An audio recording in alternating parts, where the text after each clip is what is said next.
Bom dia a todos.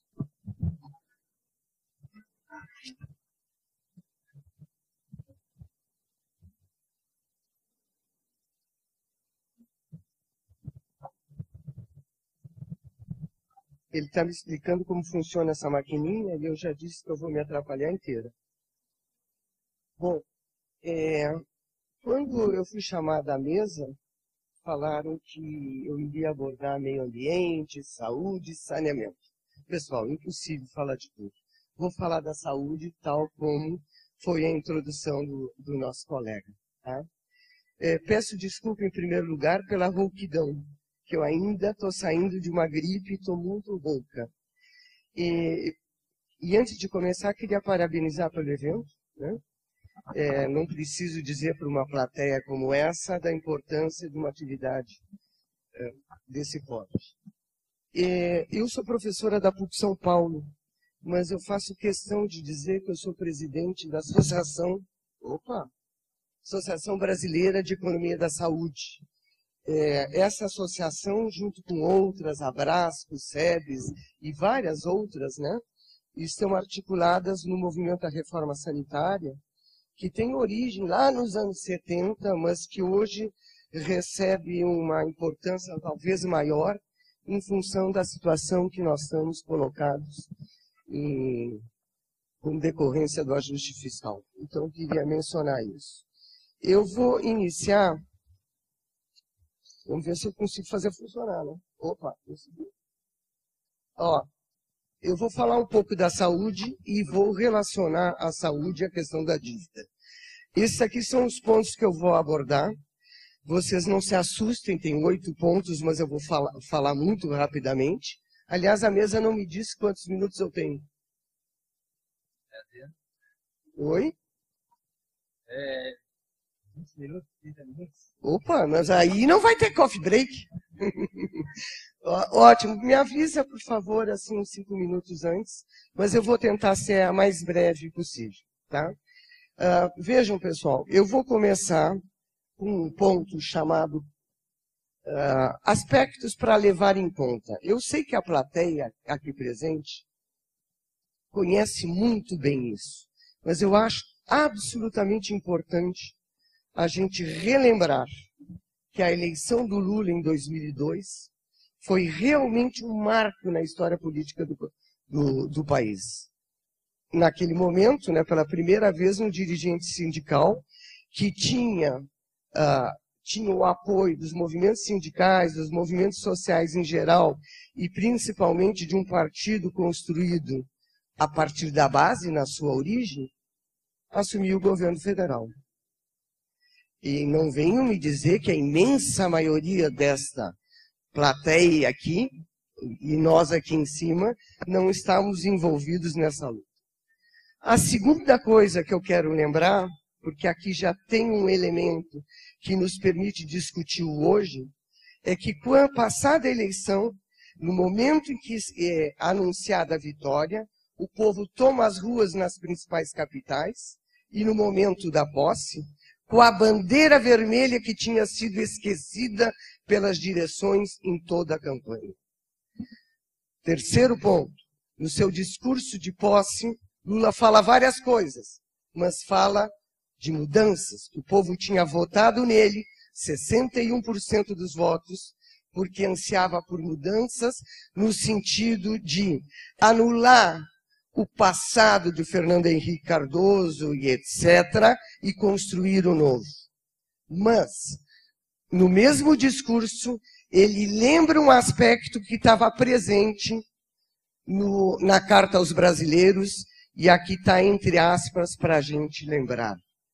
Vamos preservar o superávit primário o quanto for necessário para impedir que a dívida interna aumente e destrua a confiança na capacidade do governo de honrar os seus compromissos.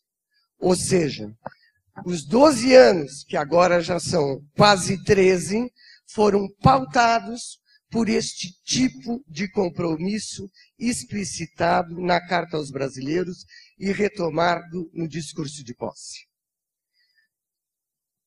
Esse é o grande balizador. E aí a mesa nos lembra os artigos da Constituição brasileira em relação ao SUS.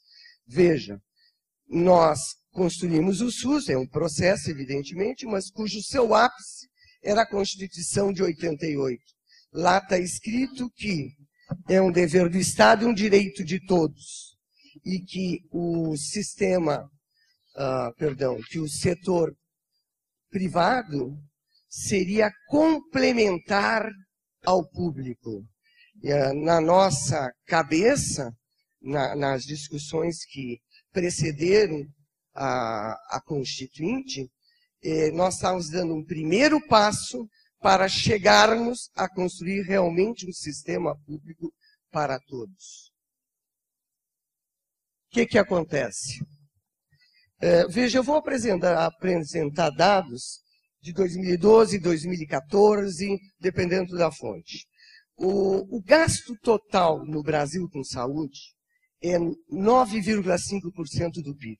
Isso realmente não é pouco. Tá?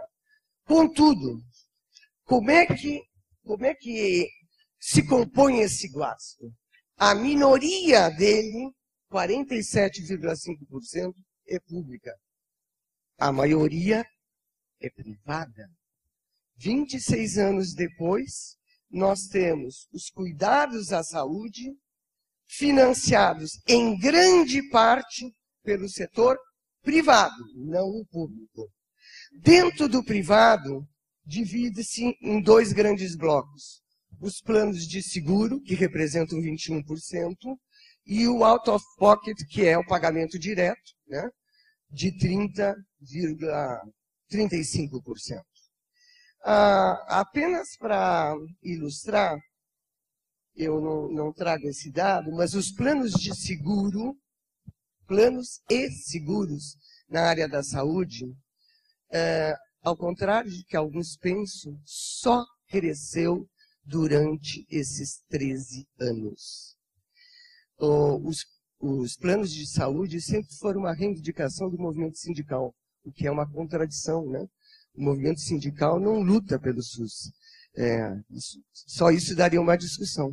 Mas quando a gente pega a série histórica, é um crescer de participação dos planos de seguro no total do gasto com a saúde no Brasil. Só isso é uma outra grande discussão. Eu vou pedir uma coisa. Você passa para mim? Fica melhor, né? Porque senão eu fico... Toda hora tem que olhar ali e tal. Tá? Oi? Passou vários. Próximo, por favor. Agora sim. Não. Você passou 2. Ele está pior do que eu. Está faltando meus óculos. Tá? Aqui, rapidamente. Veja que eu já estou no terceiro item. Característica do gasto das famílias com saúde. Porque, afinal de contas, a família paga diretamente a saúde. Como é que isso se conforma? Primeiro, veja como é diferente se a família está nos primeiros desses de renda ou se está nas altas desses de renda. Os primeiros desses de renda, a maior parte do gasto é com medicamento. Por quê? Porque esses usam, em geral, o SUS. Nos últimos desses de renda, planos de saúde, medicamentos e tratamento odontológico. É claro que os últimos desses de renda, eu posso também dividir. Existem diferenças entre as famílias que estão ali colocadas. Eu estou explicando isso porque a nossa distribuição de renda no Brasil, como você sabe, ela é muito desigual, é um leque tremendo, ao ponto de eu dizer que nós aqui, todos nós incluídos, fazemos parte dos 5% mais ricos da população brasileira. Aí vocês vão dizer, eu rico? Como assim? É que o outro é tão pobre que você é rico. Então, aquele últimos desses de renda, pessoal, tem gente muito rica e gente como a gente. Próximo. Vejam, eu iniciei dizendo, então, que o Brasil gastava quase 10%, hoje está em 10%, com saúde, compreendendo o gasto privado com o gasto público. E depois eu abri, dividindo e chamando a atenção que apenas 47% era financiado com recursos públicos. Vamos comparar com outros países, tá? Primeiro, praticamente todos os países que têm sistemas de saúde, praticamente todos os países têm sistemas de financiamento mistos.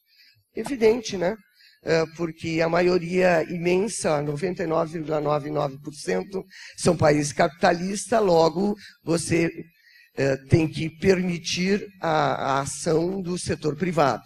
Então, é misto. Ou seja, tem fontes públicas, tem fontes privadas. Qual é a diferença? A diferença está na proporção do público, a presença do público com o privado. Com poucas exceções, nos países mais ricos, o gasto público é maior que o privado, é o mais alto. Próximo.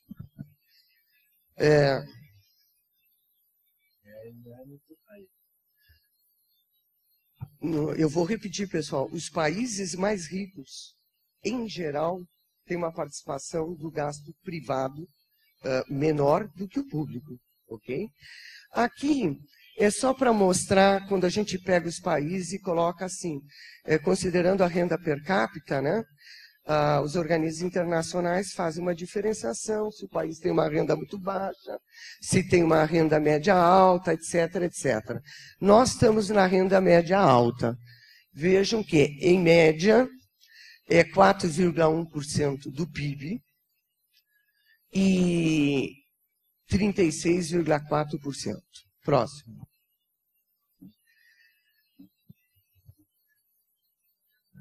Oi? Bom, tá bom. Eu digo média alta, depois podemos discutir. Não, estava escrito. Então estava ao contrário. Tá, ok.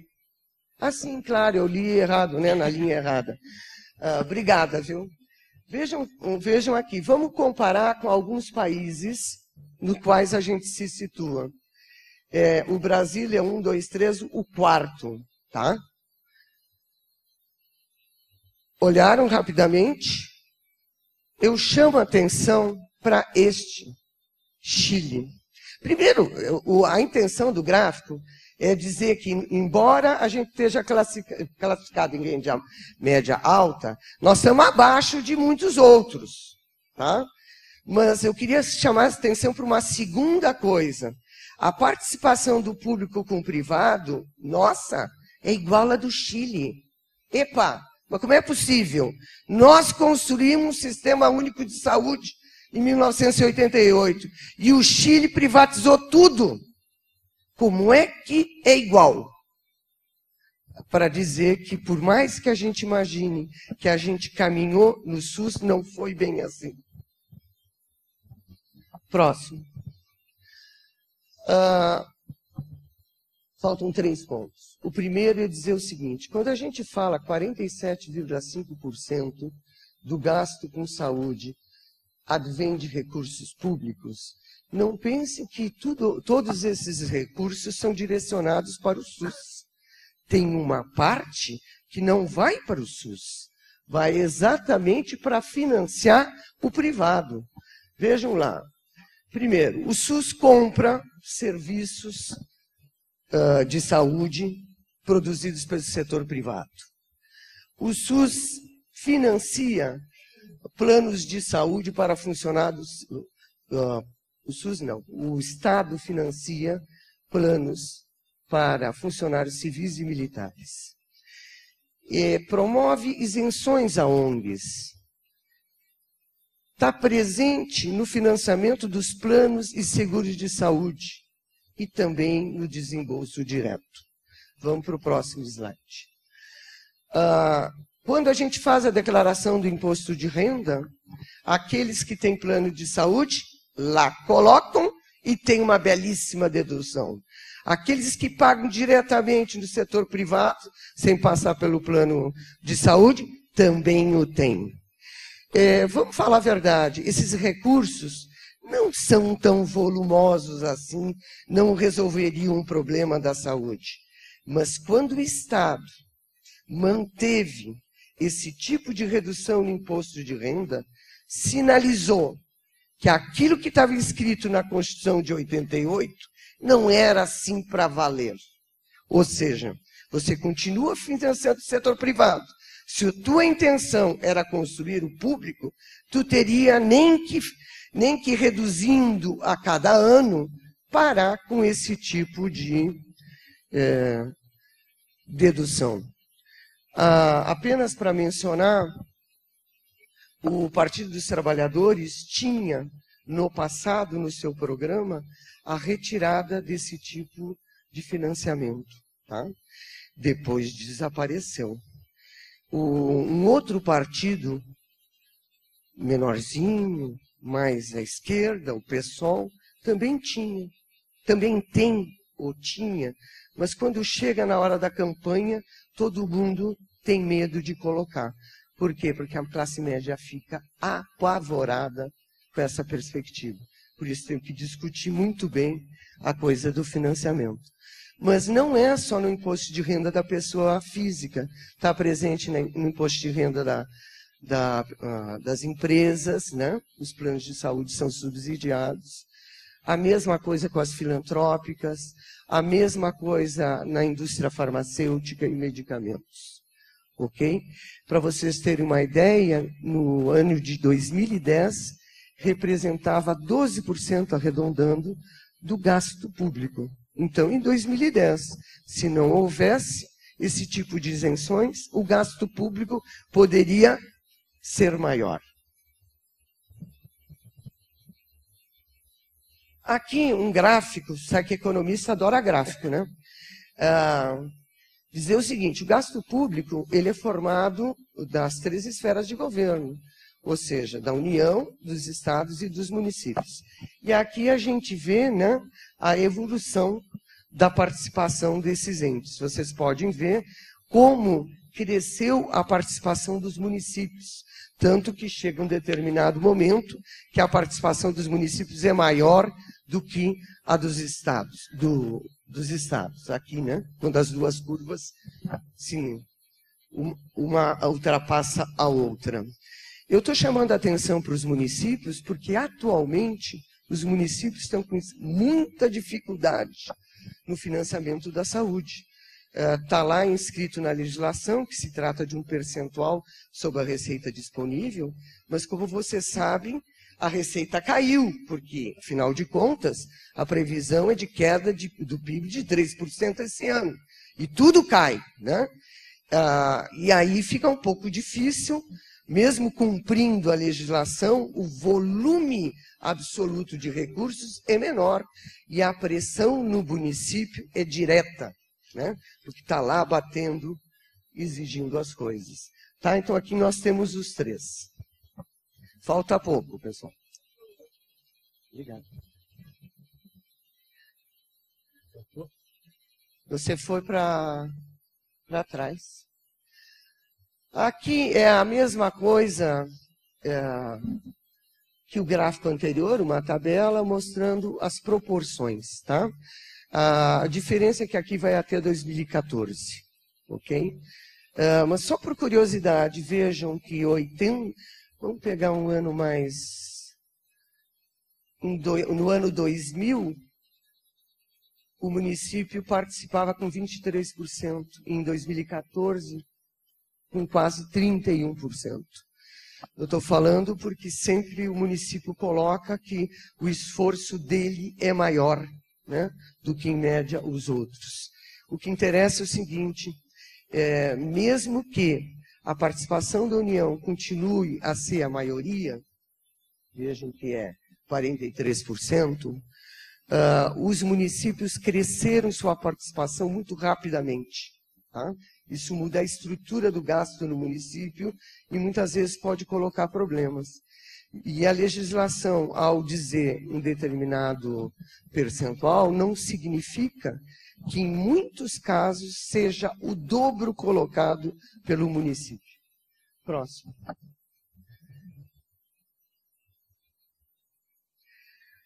Aqui apenas para a gente ter presente, né? Com a legislação, que é, na verdade, a regulamentação da emenda constitucional 29, o gasto público passou de 2,9% para 3,9% do PIB. Um crescimento de 1 ponto percentual, o que não é desprezível. Tá? E o per capita está ali, o que ele aumentou. É um belo aumento, é um per capita real, mas evidentemente que muito abaixo das necessidades. Próximo. Aqui tem um gráfico que mostra o gasto da União, apenas da União, e do lado o percentual da dívida, enquanto percentual do PIB. Né? Então, nós chegando lá em 2014, 5,6%. Você sabe que hoje já ultrapassou os 8%, né, do PIB. E aí está comparado com a União. É claro que a dívida pública não é formada só da União, como nós sabemos. Então, nós deveríamos comparar com a totalidade, né, do gasto da União, do Estado e do município. E essa tabela está referindo-se apenas à União. Mas se a gente colocasse no anterior, eu acabei de falar, 3,9%. Então, 3,9% e 5,6%. Se eu for para 2015, como é que vai ficar a brincadeira? Sabemos que há redução dos recursos destinados para a saúde e, ao mesmo tempo, aumenta o percentual da dívida. Próximo. Eu estou falando, na verdade, do presente, né? O ajuste fiscal e o SUS. Aqui, o que interessa dizer é o seguinte, aquele primeiro slide que eu disse para recordar, para levar em conta, eu estava querendo dizer o seguinte, vem cá, qual é a surpresa com a Dilma, que a Dilma chega logo depois da eleição e faz um ajuste. Estava lá escrito no passado e sempre presente que antes de tudo a prioridade era o compromisso com os contratos. O que significa dizer manter o chamado tripé econômico, cuja a parte que nos interessa aqui é a manutenção de superávites primários para pagamento da dívida, né? Então não há surpresa nenhuma. No momento em que você já não realiza mais superávit primário, como foi o caso de 2014, quando a economia já estava, todos os anos de Dilma, pessoal, a economia estava absolutamente sinalizando cada vez uma capacidade menor de resistir à crise, posto que a crise mundial. Né? Então não é surpresa nenhuma. Aquela é a grande prioridade. E dada aquela prioridade, vem o contingenciamento. Ou, se vocês quiserem, corte de gastos. Tá? É a mesma coisa. Eu digo contingenciamento porque, tecnicamente, é assim que a gente chama. Né? O que interessa é o seguinte, já estou acabando. Como é que isso rebate na saúde?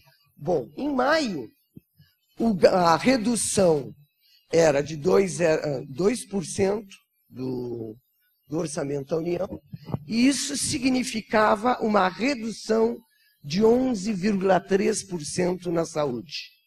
Ok? Eu tenho que ser absolutamente honesta, dizer que esses 11,3% estavam 99% direcionados às emendas parlamentares. Tá?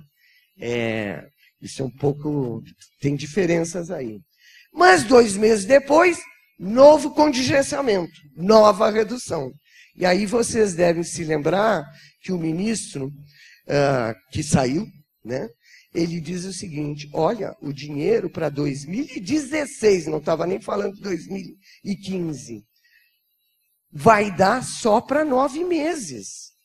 E aí ele não estava falando de emenda parlamentar, ele estava falando dos gastos para os 3 níveis de atenção, para o básico e para a média e alta complexidade.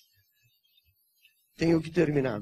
Então, vejam o seguinte, terminando e concluindo. O gasto de saúde no Brasil é baixo, muito embora tenha crescido. E muito embora nós tenhamos escrito que o SUS é de acesso universal e de atendimento integral, ele é referência na América Latina, mas apesar disso, apesar do que está lá escrito, existe um compromisso maior, que é o compromisso com o pagamento da dívida. Veja que eu não falei aqui em DRU, nem falei em Seguridade Social, que acredito que outros vão falar, né? Mas a DRU nada mais é do que a concretização da prioridade da dívida sobre as políticas sociais, no caso da saúde. Parte do financiamento público não se destina ao SUS. Isso é um absurdo, tá? Isso significa dizer que, afora a questão do montante, a manutenção do financiamento do privado significa que, a rigor, a sociedade brasileira não fez uma escolha no sentido da construção de um sistema público. E no embate entre SUS e dívida pública, ficamos a ver navios. Não é prioritário. E no embate entre SUS e Previdência, o SUS também não é prioritário, porque a Previdência, pessoal, por trás há direitos individuais, enquanto que na saúde o direito é coletivo. E, por incrível que pareça, o tal do coletivo se concretiza em uma coisa difusa. Lembre-se que eu falei que os próprios sindicatos colocam nas suas pautas não mais verbas para o SUS, e sim melhora dos seus planos de saúde. Com isso eu encerro. Obrigado.